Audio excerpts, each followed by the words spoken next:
then during that time, then they were coming by this pond, and my mother was a baby then, and she was wrapped in a cradle, and my grandmother had threw her into a dried up beaver pond. And at that time, the little ones knew when they were fleas that they couldn't cry or anything. They were taught this while they were young. And tell them why they were taught this, Marietta. Because they...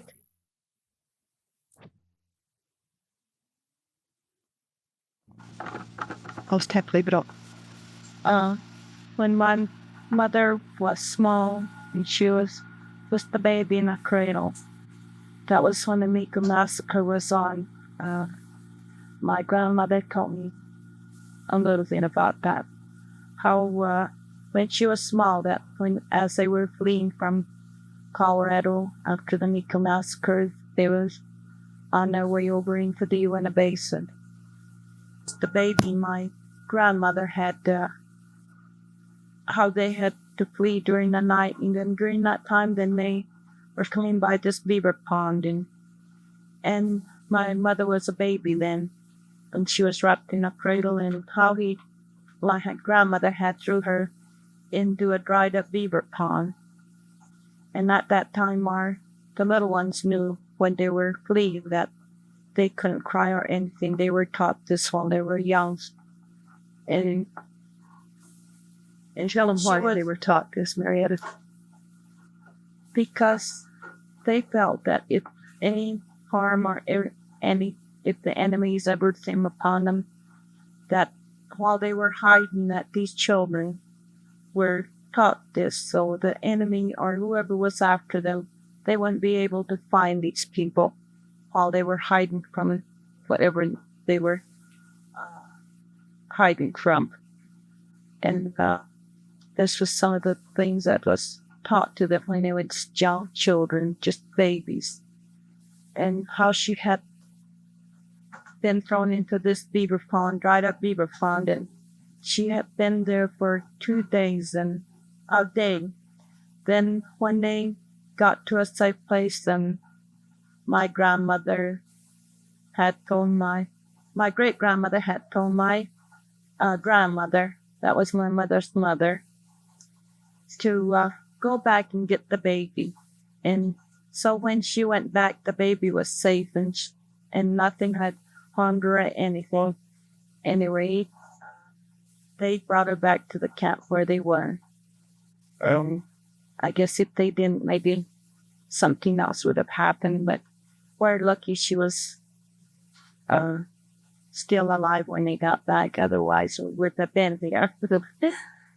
And there's quite a few interesting history on this tale. How when my great-grandfathers used to go hunt on the other side where it's called Blue Mountain now, how quite a few of the Indians had used to come upon, they didn't know what the value of gold and things were at that time. Anyway, one old fellow had gone, I forgot his name, I should have asked while at it. Anyway, he had gone hunting. They used to hunt a lot for deer, and that was abundant in them days. You could go out and get them anytime you wanted without having any license or anything like they have today. You could go out and hunt kill as much as you wanted. But the Indians, they have never wasted anything. They used they even used the marrow in the bones. They'd pound the bone up real fine, and then they'd boil it in big kettles. Then after that, the women would take turn the kettle to the side. Then they'd blow the marrow off. When it was on top, they just blow it off and work it off. Then into this, then they use the best part of our jeremy, that is called where the T-bones are. That's only where your backbone is. They use that, and they use the marrow. And the bones they just threw away, I guess. But some of the bones were still used to tan their hides and work with their hides that they made buckskin out of. We didn't bring anything because I've just been too busy, and now with a sprained ankle that I haven't been able to get around. So, but anyway, they used to they pound the meat and they mixed this with the marrow. Okay, they made meatballs. They look like your meatballs with hamburger, but it's made out of dried meat and the marrow. And then they had these, and these kept for a long time. Were they dried? They were dried, and they kept them and they preserved them. It's quite a tasty dish to me because you don't see very much of that done nowadays. I don't know. I hate to have the Indian people lose their culture because to me it is something that we should never lose. And anyway, they used to preserve these.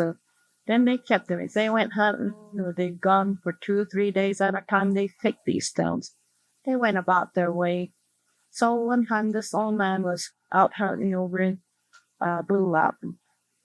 And like I say, they never knew what the value of gold or anything was. But he had gone into this deep gorge. And when he hunted up in that area, and then when he came back, his horse started to limp in. And so, like, if you want to take good care of your horses, well, he looked to see what was making his horse limp because he knew that gravel or stone that got between the horse's hooves often causes because they have a tender spot. So he dug this thing up. I guess where he had gone, well, he never did reveal, but they knew where it was, but they never revealed anything like that. They just kept it. So this horse had gotten some gold in his hoofs. And there were quite a few pieces in there that was caked right into the his hoof with the blood. But instead of revealing that, he just threw the whole thing back where it was. And my grandmother, she went out one time and right over where they're getting that, over in that Dutch Dinosaur House in Monmouth. It was about right in that place she stumbled upon some great big bones. So they figured this must have been, so after we got through learning and things like that, well, they got to figuring out because it must have been some of these dinosaur bones that they're digging up now. And at that time, we didn't really know what the Indian people, they never knew what value. I mean, they didn't know how much value these bones or things had in there because they just felt that it was their land and whatever was there was the ones that had been there time before that because in order to preserve these things, and I guess mostly because they didn't want the white people to come in and invade their whole land. And they had found many things like these. When they come upon I guess there was just a lot of things that they found that was of much value now to history and everything like that. But the Indian people, they wanted to preserve these because they felt that if they did, some white people would come in here and they'd push us out of our land again. And this is what they didn't want. But the Ute Indian tribe, the Uncompahgre Band was enough. They were friendly Indians. They weren't the kind that wanted to fight. But in some ways, I guess we had a right here. And this was our moment. After all, we did have no place to go. Everywhere they went, there was always coming upon other people that wanted their land. I guess we could just go on and tell things like that, but in some ways I wished I'd had listened, but I never did listen. And my grandfather and grandmother told us these things. How they happened to massacre Meeker because he was turning them into farmers and they were horse lovers. They didn't want to do away with their horse. They were very, very fine horsemen. even after the time that so they started to become farmers on these allotments that they were given. My grandfather used to own a fine racehorse. My father's uncle, he owns some racehorses too. Uh,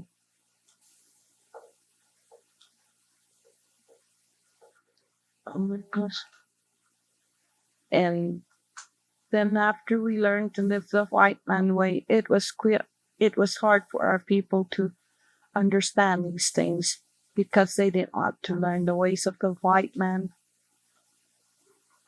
because we had so many things that was free to us, like our honey and fishing and going places and camping wherever we wanted to, where we went deer hunting for 1 year and that would be our hunting place for 1 year.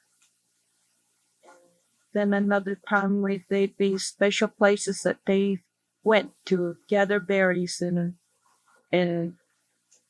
uh, dig for these Indian potatoes. They're little potatoes about that big around. I wish we would have brought some, but I don't think very many of the Indians gather very much of these anymore. They're kind of hard to get if we do go any places. Or we might be trespassing on uh, national forest or something like that. It's just things like these that we'd like to get, but then still there's a rule that the white man put so that it is hard for us to get by these things and and enjoy eating the things that we like. Yeah. Did they use any of the herbs or make any of their medicines anymore? Anything that you know? No, I think the younger generation nowadays has forgotten how to use these things because we've had I don't think I'd ever want to lose it because to me, I still use it because I could feel it's good for my children. If they come down with sores or something, there's times that you use that pine gum off of the uh, pine pine tree, and you mix this with bacon grease or whatever it is and mix it together and make a little salve out of it. And this is real good for your sores. It's the best thing there ever is, and it'll kill impetigo. I don't know, something in there that it is a real, I don't know what you'd call it. Anyway, it's more or less like a salve. And my grandmother used the salt when we had impetigo a long time ago. And you know how awful contagious impetigo could be because it could just spread all over in the wild. Then if we had diarrhea, then Jenny Jack, that was Roger Jack's mother, she used to bring us these choke cherries or sarbus berries. I don't know just what kind they were. Anyway, they'd be ground up fine and made into little patties, and this was good for diarrhea. And there's a lot of things that they used like that sagebrush. This could be used as deodorizer or disinfectant for your home. Like if you have cold, you could take it for cold medicine. Or even if you have a sniffle or something like, just take a little piece of sagebrush and you chew it.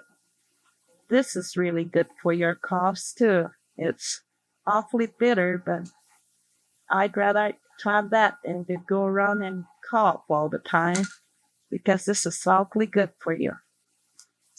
And they describe the Indian ale so that we might be able to recognize and then you could see, oh, they're Indian potatoes. They're not any bigger than that. But anyway, their leaves are just like the same as a potato. Anyway, they don't get any bigger than that. Some are little tiny ones, but you don't. This is really, I I don't know just how you'd go about it. Anyway, the Indians, they don't throw these things away because if you're going to eat Indian potatoes, you have to eat the peeling and everything. I'm like, just wash all the dirt off and boil it. It tastes just like potatoes. But if you ever do eat Indian potatoes, don't throw it away because this will cause an awful thunderstorm, and it has happened. I mean, it's I don't know just how to say it, but it's just something that we can't do with Indian potatoes like we would do a potato. We peel a potato and we throw the peelings away and we just cook the inside. But with Indian potatoes, you can't because this will really cause an awful thunderstorm. And it's very false little potatoes. Is there anything else you gather beside the potato your Indian garlic? Yes, we have our Indian garlic, and we can go up on by Big Springs and get these. They're just certain time of the year that they're good. And it's really good. You make soup out of it, or you can cut it up and make gravy out of it. Right. It's really good. But it's good. After you eat onions, you know how your breath is. It's just about as bad as that. But we sure enjoy it. It's very tasty. Then what do you have to make cat speaking? You know how to make the jerky? Jerky? Yes. I mean, tell them a little bit about that. Tell us about it. Yeah, when we kill a deer, we just quarter up all the meat. Then we just pick and hold it a certain way with your sharp knife. We just like if you would go to slice some meat, anything you would cut away from the grain and not with the grain, then you just go along and then sometimes your meat just can get longer and longer and longer. Anyway, you take these, but we don't put salt and pepper on ours. We more or less just use salt. This helps it kind of dry and gives it a flavor.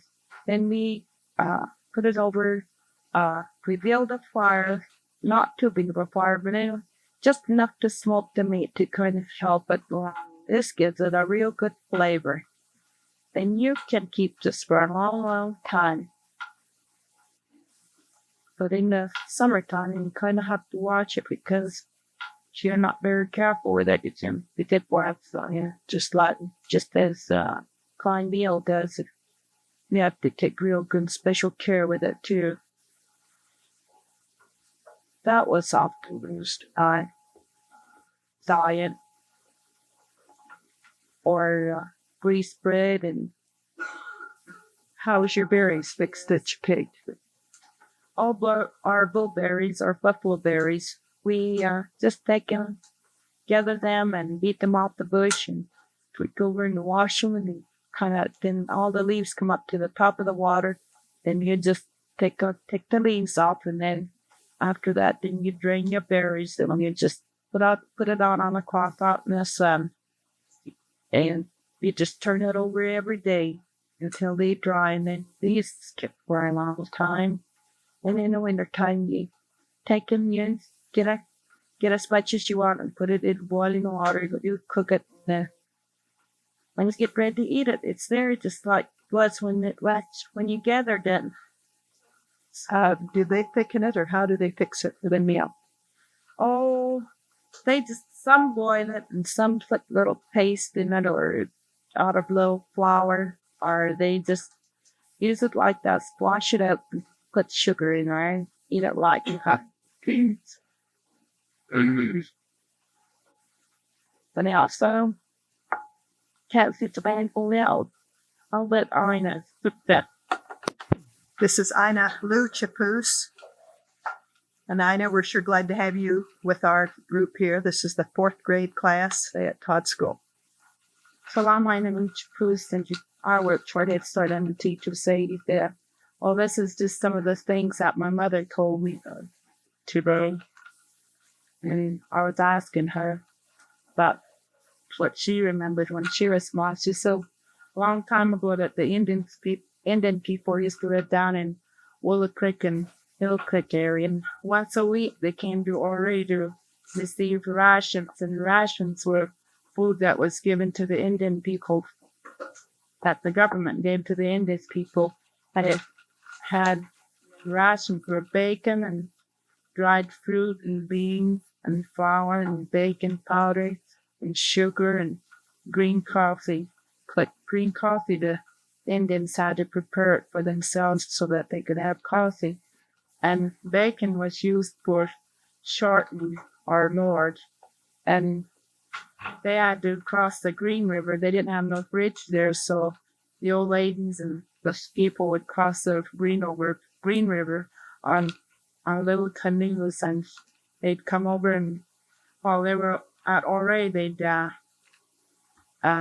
kill some cattle so that they could have meat to take back to their homes there. And so in the afternoon, when it got hot, the ladies would get some willows and make hats out of it, and they'd go back over in the canoe to go back to Willard Creek or Hill Creek. But when it was hot, they'd wear these willow hats, something like the Christ wore when he was crucified, like that thorn hat. They just put it on their heads to keep the sun out of their eyes, and the old ladies would sit on top of the canoe with their food, and then when it got too hot, we'd just stick their hand in the Green River and wet their hair so they keep cool. And then they had a dance that we called the tea dance, and it was held during the night, and they'd have serve tea and then they danced. How they danced, my mother said she didn't know it, and I said, "Why didn't you go peep?" And she says, "Well, it was something like a forbidden dance." So, and so what she told me was that the people would get up and they'd dance, and then they'd dance until only one couple was left on the floor, and then they'd guess these couples danced and danced on and on and on, and then finally the people, they start giving them things of value, like their shawls or their beaded work or their blankets and things like that, and they just give it to them. But then they wanted to, they'd accept it. But then if they didn't want to, then they never accepted the things that was given to them. And then they were declared married, and if they didn't accept the gifts that was given to them.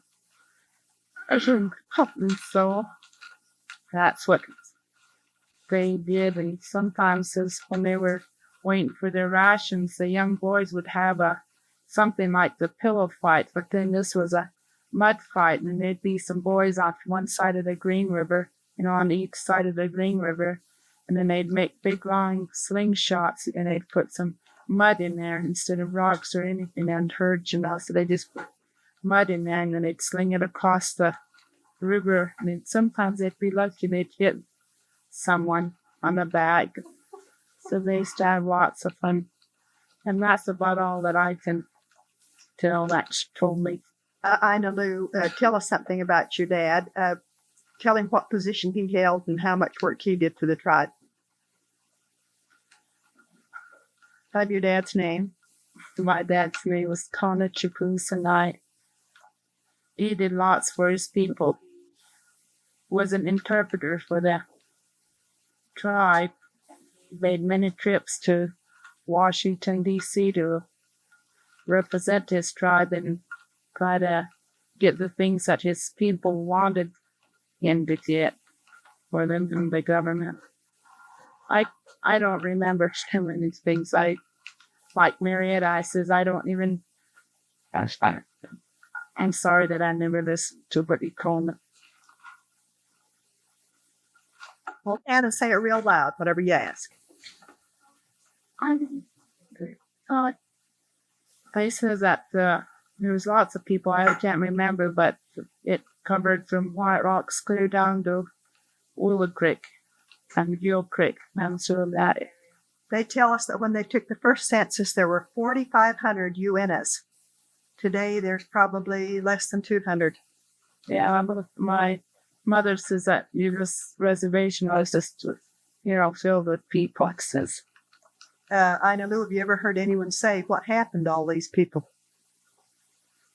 I think they just died from they died from the diseases and things like that. White man's diseases. See, they weren't used to measles and these types of things, and it killed off.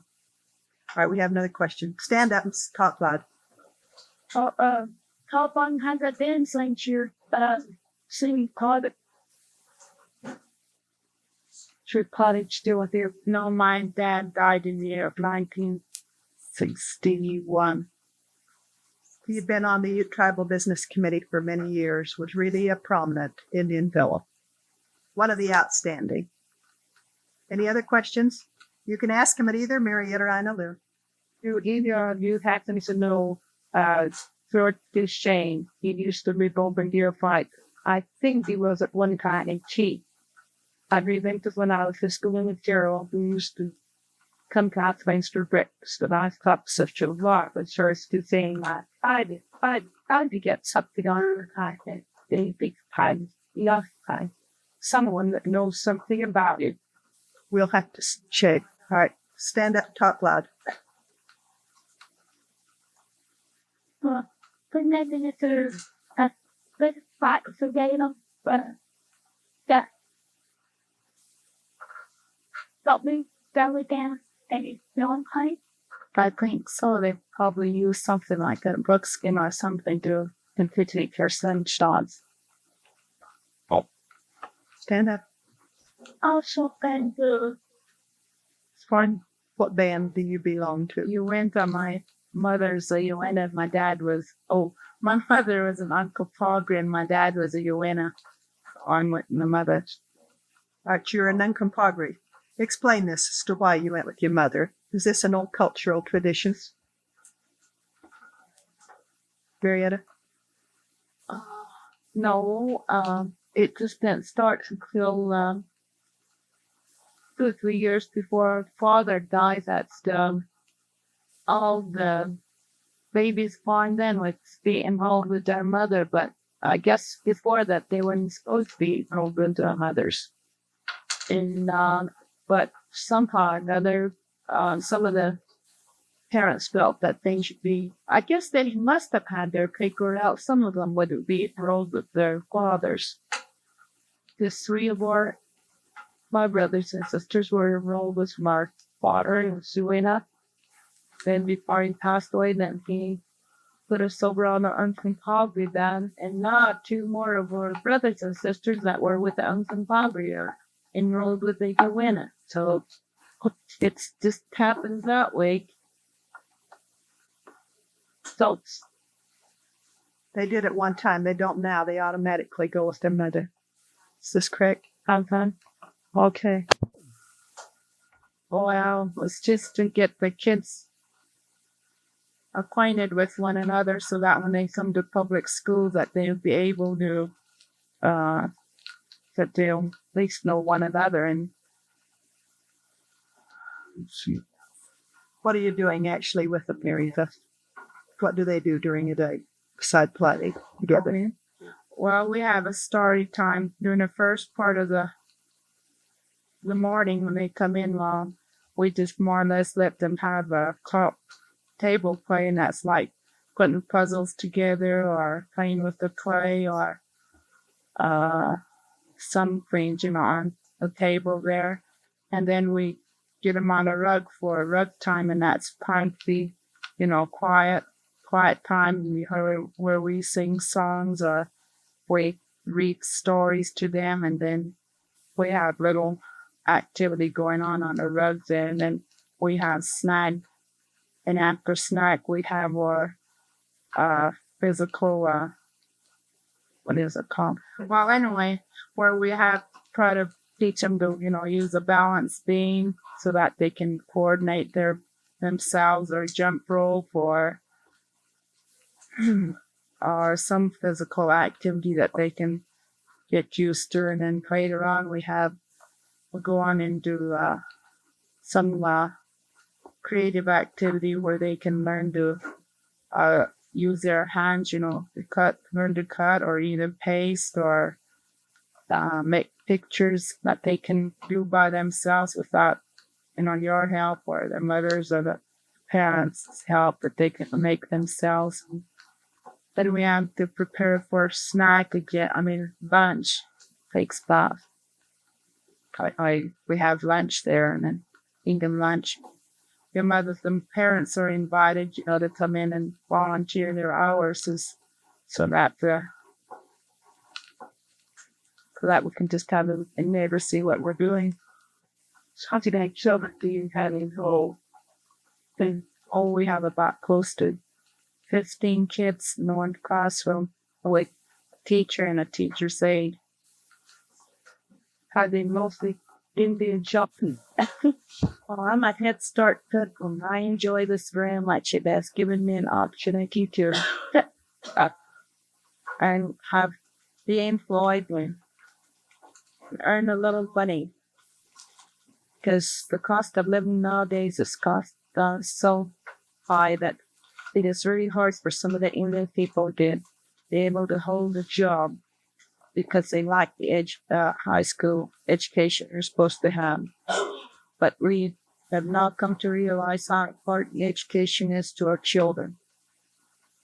And as a Head Start cook, we go to work at 8 o'clock and we prepare the food for all the sellers. We have 7 sellers. We have 7 sellers we have to prepare for. We figure out 200 hours with everyone that eats there at Head Start too. And about 11 o'clock is 20.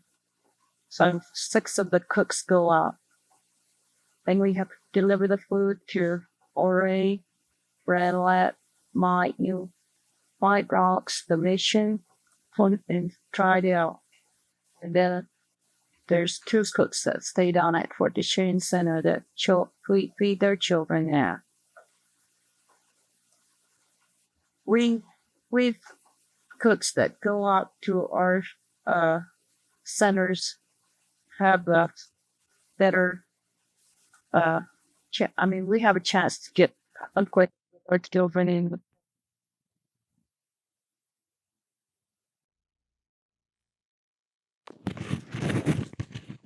This is Marietta Reed, a member of the Ute Indian tribe. And Marietta is married to one of the mixed bloods that was terminated. Marietta, tell us now what you think of termination. Hold close. This is what I think of termination. I really don't like termination because it has really made it's really been a big problem for me because in a way my husband was a member of the affiliated Ute and I'm a full-blood member of the Ute Indian tribe. My family life hasn't been the same since termination.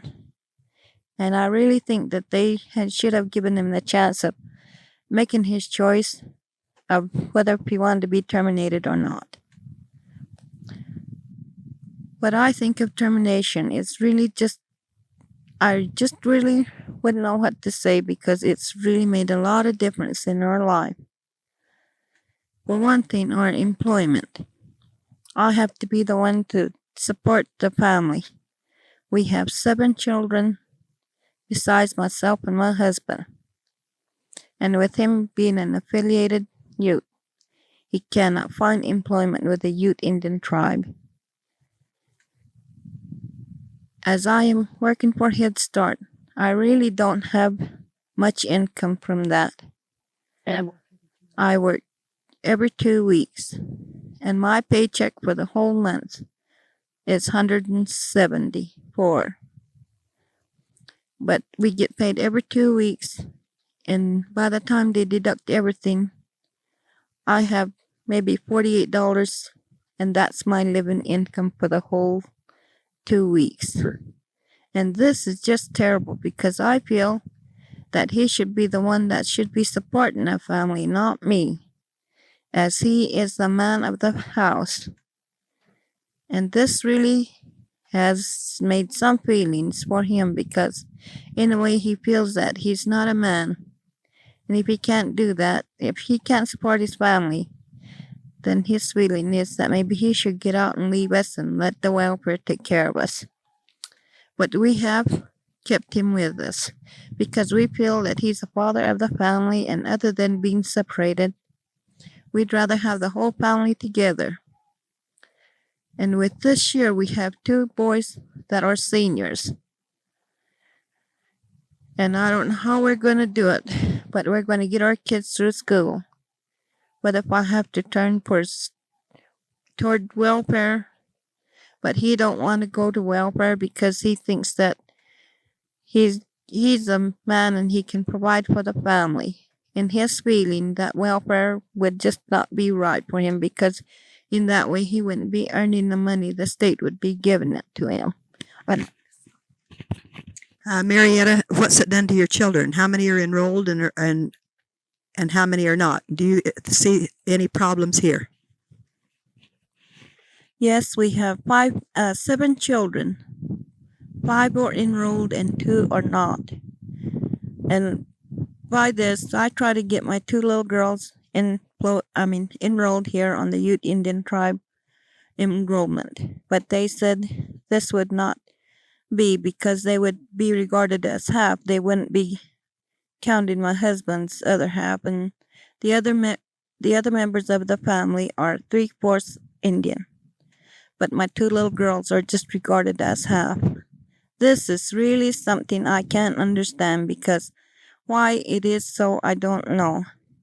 And when my other 5 children get their school check or whatever money they got coming for themselves, then the little 2 girls wonder, why can't I get some money? Why can't I get my check, Mommy? And you just have to stand there and grit your teeth and say because you're only half Ute. Now, this is something that's really hurting the family because in a way my 2 oldest boys feel that if they could in some way allow so much money from their own accounts to help these 2 little ones.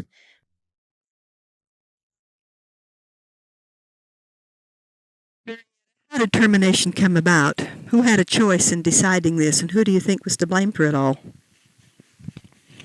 I was there at the meeting at that time they were talking about termination. There were about 5 or 6 people that were sitting there, and they were the spokesman for the affiliated youths. They said that we are well educated, that we can get on our own. We can work for ourselves and make a living for our own without being under the tribal government. But at that time I was quite young. This really didn't matter because I never really thought how it would affect our family. But now it has really affected us so much that I just don't like the word termination because it has done quite a bit of damage to our family as a whole. Marietta, do you think it was good? Do you think it's helped the full-bloods to have this split? I'm sure that it hasn't helped the mixed bloods. They tell us only 10% are successful. Do you think it would have been better if they'd have stayed together as a group? And do you think the full-bloods really wanted this as bad as some people seem to have think? I think some of our older tribal members at that time were pretty well to do, and they felt that if the affiliates were terminated, they could do without them. But we find now it has really been hard for the full-bloods because with some statements that most of the older full-blood members have stated, and I've heard it directly from the people themselves, that they would much rather have the mixed bloods come back in with them as a group and work together because by this I think they could get things that they wanted and have help from them. And I know the affiliated could help the Ute Indian tribe in many ways because we just don't have the people there to help us in these things. If we had them, I think we could have a better programs. We could have things for our children that we can't get now. They stress education, but in a lot of ways, our tribal members, the ones that are sitting in the business committee office, they tell us they're going to help us, but they haven't done a thing to help our children at all. And I know because quite a few of these younger people have come to me and asked me if I can help them in some ways, but I can't because I feel that I don't have the right to do it. They have their own educational um,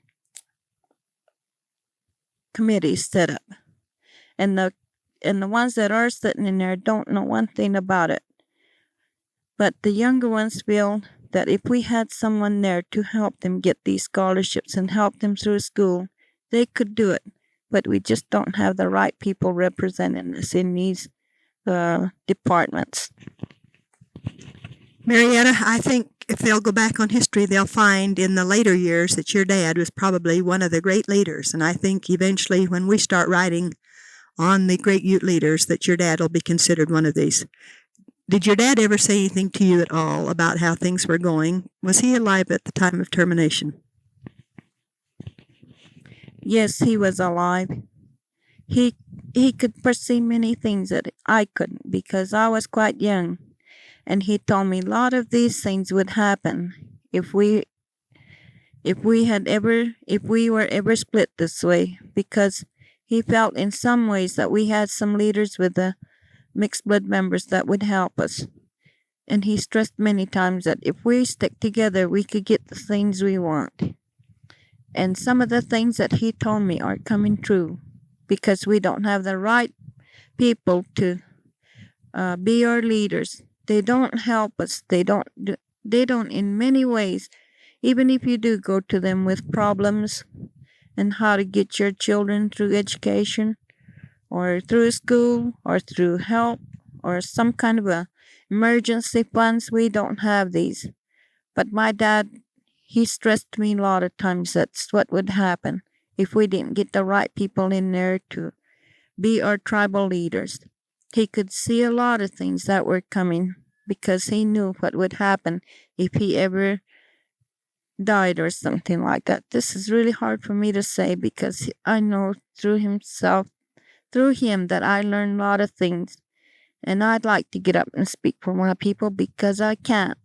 And I know if I did, I'd only break down and cry and carry on. But if I could just get some of these people behind me, I'm sure I could be of some help to my people because I feel we need it here. Marietta, what band did your dad belong to? He was a Uinta band, from the Uinta band, and my mother's an Uncompahgre. He enrolled us with the Uncompahgre Band because he felt we could get more from the Uncompahgre Band because he felt the Uinta band just didn't have no income of any sort for them to get their per capitas from or dividend payments. It was mostly from the Uncompahgre Band, and he felt that if we were on the Uncompahgre Band, we'd have a better chance of getting things.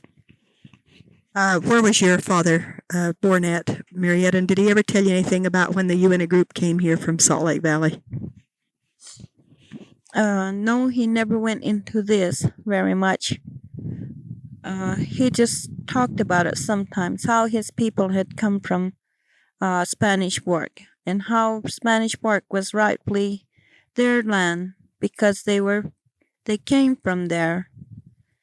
But many of the things that he told me, I'd forgotten most of them because I felt they weren't very important, but I could just bring out a little bit of it, how they strive to get here and what they lived on coming when they left Spanish work, how they was chased out of there, how my grandfather had come over and how they had to live and things like that. But I could probably sit down and remember them if I had time, but I just don't. Okay, can you remember anything else special your dad did to help the people here that you think was outstanding, Marietta, while he was a member of the business committee?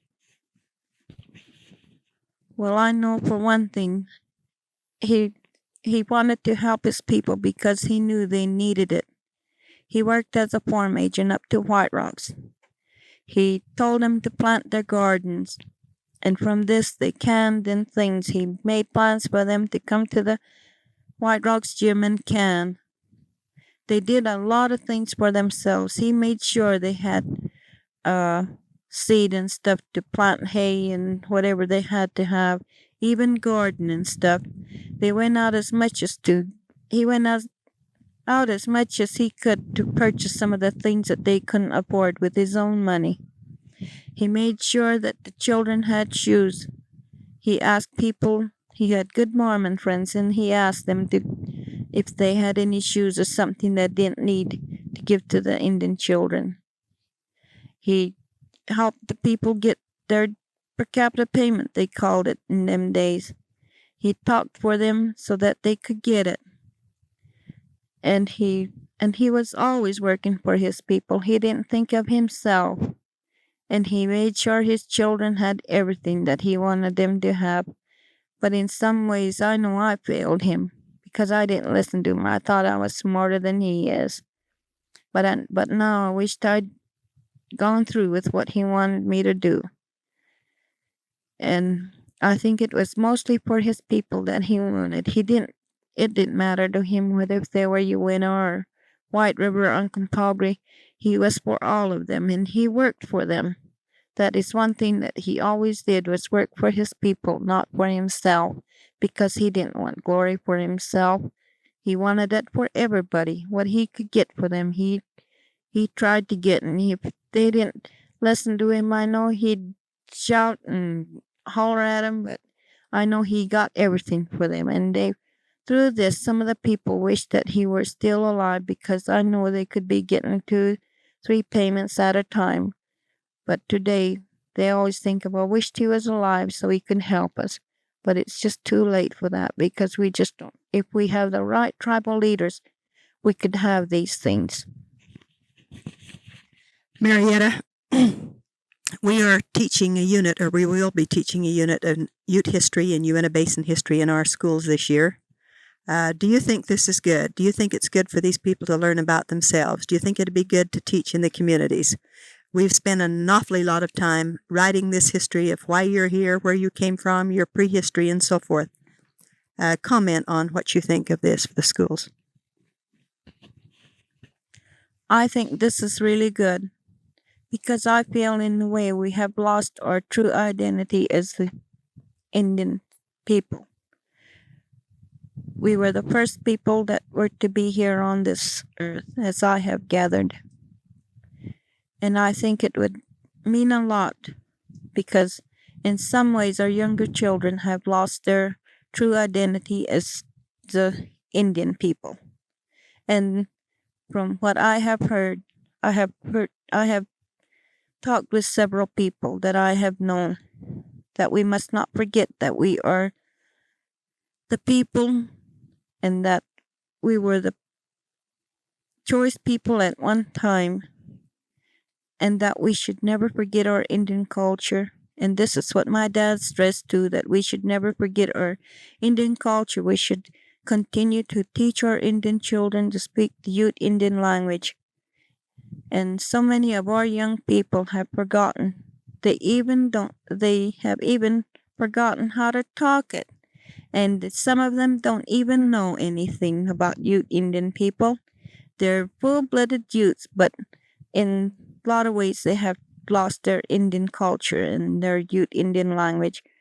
And I think this is a real good thing, because I feel our Indian children need it, as well as the non-Indians, because from this, I think we could learn to live a lot better life with the non-Indians and the Indian people.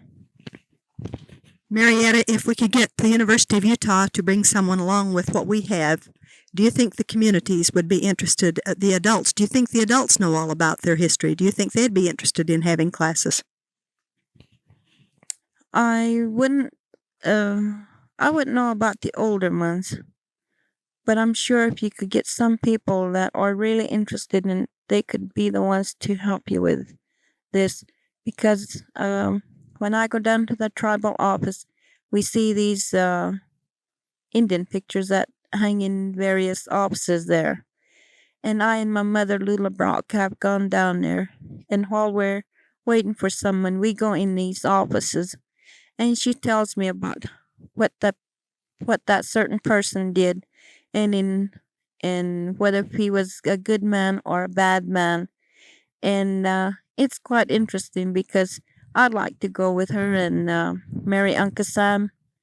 And they have so many things that are so interesting to tell about these people and who their leaders were and what they did.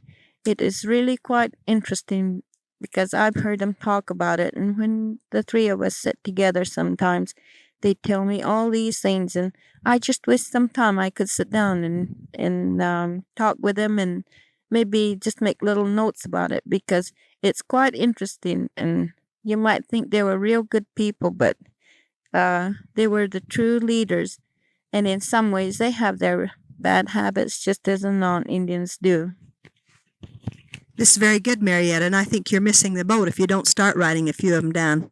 They'll soon be gone, and we won't have this. It's true we have written the history as we know it, and perhaps more of it's been told by white people than by Indian people. However, we do have some by the Indian people. But if you don't get it down now, Marietta, you're going to lose it. You shouldn't do this. It definitely should be kept within your own people. And I challenge you to write some of these things down and to be talking to them and give it to us so that we can get it down and present this to our students. Marietta, we know that our school doesn't meet the needs of everyone, and perhaps it'll be many years before it will, but the school people are trying. We realize there's prejudices and so forth. How do you really feel about the schools as a whole? Do you think there's any improvement? Do you think that the kids are doing better? Comment a little bit about this, or some way that you think we might do more to help these students. What are we doing wrong? What could we be doing to better the schools?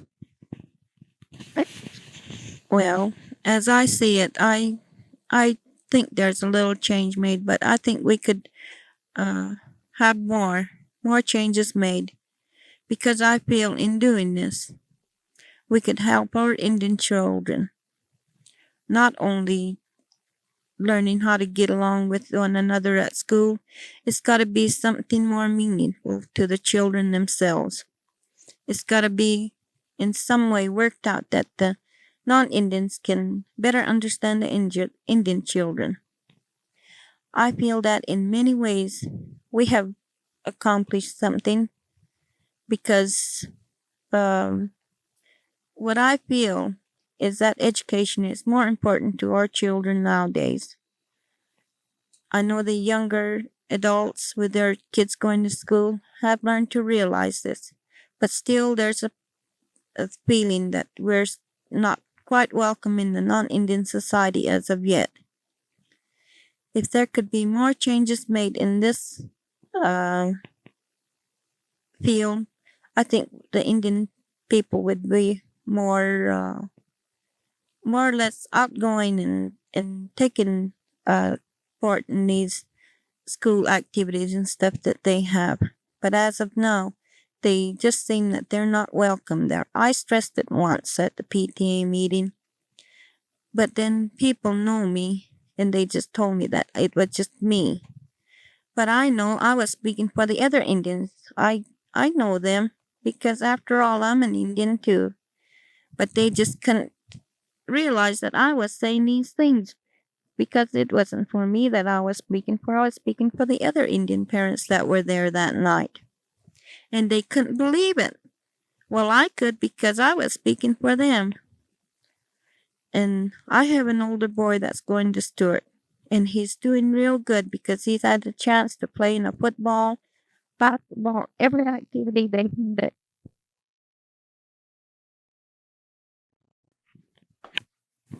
This is about the beginning of the seasons or the setting of the seasons. And my grandma used to tell me about it, and every now and then my mom tells me. And I'm not quite sure whether I'll get anything right or not. Anyway, at one time they had a big council. That's when the animals used to be people, and before that was in Sanawib's time. Anyway, they had a council one time, and they were going to decide when the seasons and what kind of seasons they liked.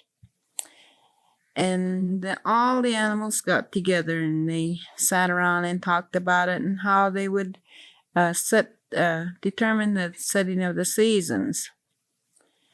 And while they were in this council, they asked the different animals, and there's quite more to it, but anyway, this dog, he got up and he says, well, I know how I'm going to do it. And he did. He got up and he says, well, I think the way the season should be is that I pluck out my hair and so many days will be winter. And he says, and when I do pluck all my hair out, well, he said, then that'll be the season. So the council didn't agree to it. They thought, oh my goodness, he must have lots of hair. And he says, it'll be winter months for sure for a long, long time. And says, we don't want that. And so anyway, they thought maybe he was doing right, and they kept on plucking, and he just plucked and plucked and plucked. Never came to an ending, and they just sat there and waited. And this one little animal, I forgot what he was. Anyway, he got up and he says, no, he says, this will be the starting of the season. And then that's how it began. And that's just the way my mom told it. I could be missing somewhat, but I'll get more information on that. It's like a mode. This is about the buzzard. Why he never opened his mouth or anything like that. Anyway, they used to gather around. Like I said, they used to have consults and talk about different things. And they must have had problems. Anyway, they'd have a meeting, and this old buzzard, he'd sit back and they'd tell jokes, and they'd do everything they could do to get him to laugh and carry on with him and tell some jokes. But he never did. He'd always sit in the back and never do anything but sit and frown. So this one time, I think it was a magpie or something, he came out with a funny little joke. And it was so funny that the buzzard had to laugh. And when he did, this bad breath business, because he was the kind that, vultures eat on dead animals and things like that. And that's why he never laughed, because he had bad breath. And as soon as he opened his mouth, all the council ran out the door, and then they discovered why he'd never laughed. And that was the reason why, because he had bad breath. Do you know any legend of how the earth was created, how man became, how the Indians became? Is there any creation stories of the Utes? How the world began, how the Utes began? You've never heard one? When Marietta sound like I could have. Why don't you ask them? I can come over one of these days, but if not, you could. You can stop in and tell me so you can get these all done before school starts. All right. Can you think of any others? Can you think of any your mom ever told you? Reminder, if you can. Reminder. Marietta, can you think of any others? I know a lot of them, but they just don't. I'd have to Think about it a minute. think about it a little bit. All right. About any lakes or any wars that took place?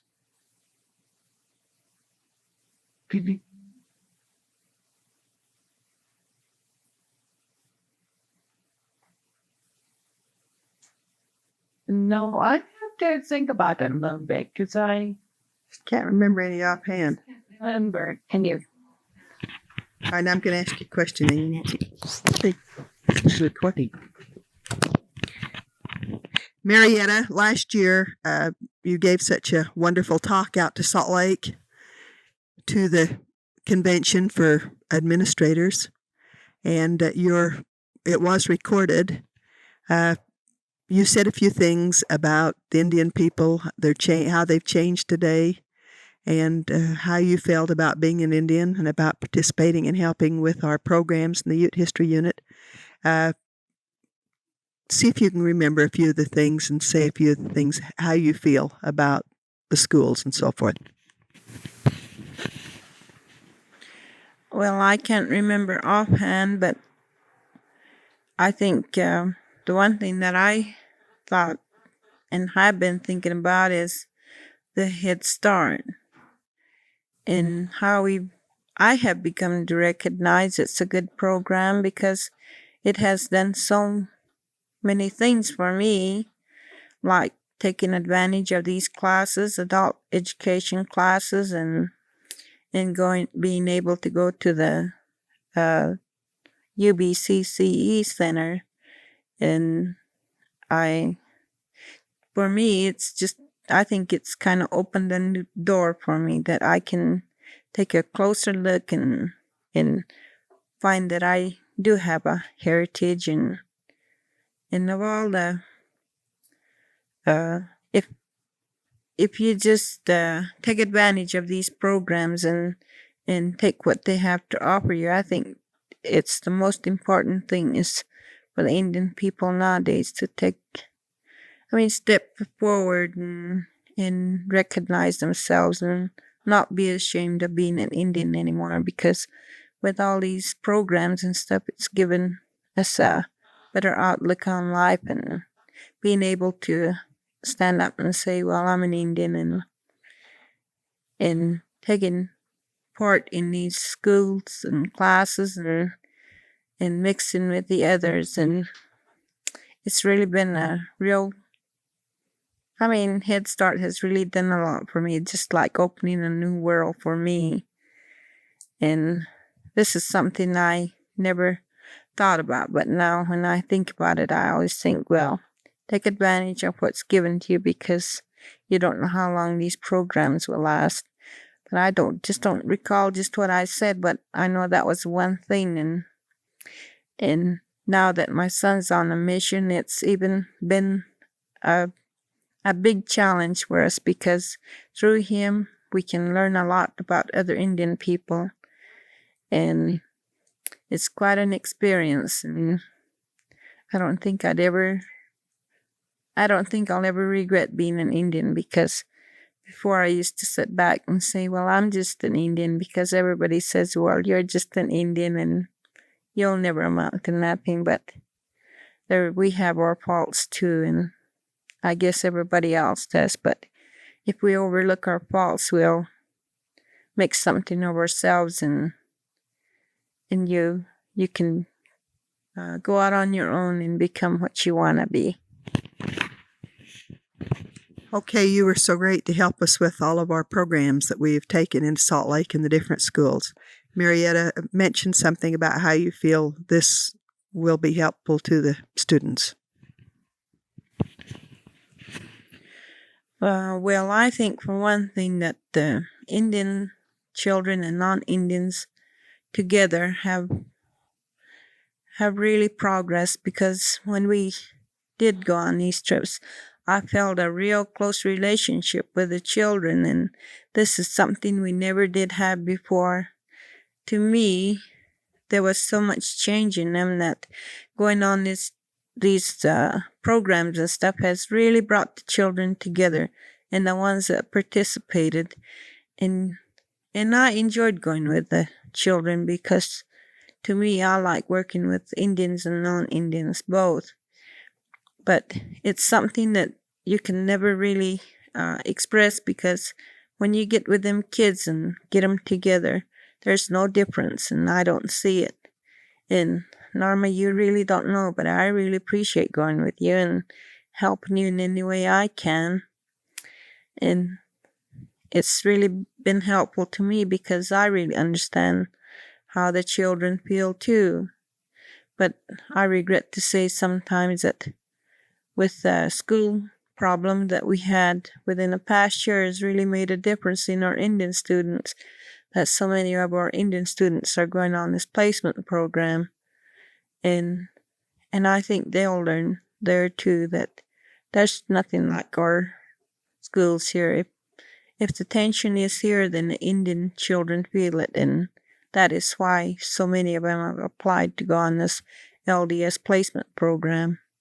And I wished we could do something more for maybe get them more involved in these Indian doings and things like that. I think we'd have a better advantage over the placement program. But I know it's due to the quality of the school that is our main reason for going on this placement program. What tensions do you think, Marietta, and what could be done? How could parents be involved more, and what do you feel is causing this feeling? I think sometimes that it is, I think from my own point of view, it's the parents themselves that's causing this tension. They go out and they go on things and leadership training, but still they don't try to communicate with their own children. They tend to make them think that they are dumb Indians, which I tend to do sometimes too, but I know I'm in the fault. But if the Indian parents would only get out and participate and do things for their children, I think their children would appreciate them more and put more effort in it. And another thing is, if we could get an Indian school, Indian parent or Indian, one of our own tribe to work with these Indian children in their schools, I think we could get a lot better school counseling. I've thought about this a lot of times. Maybe my dream will come true one day, but I don't know. I'd like to work with both the Indians and the non-Indians too, because I think I know just about what to say and how to approach them. And I'd like to be a counselor at these schools one time. If ever there is an opening, I will apply for it and work with the parents as well as the Indian students. I think this is the thing that we're all hoping, Marietta, that someday there will be more Indian people. We've had several Indian people working in the school.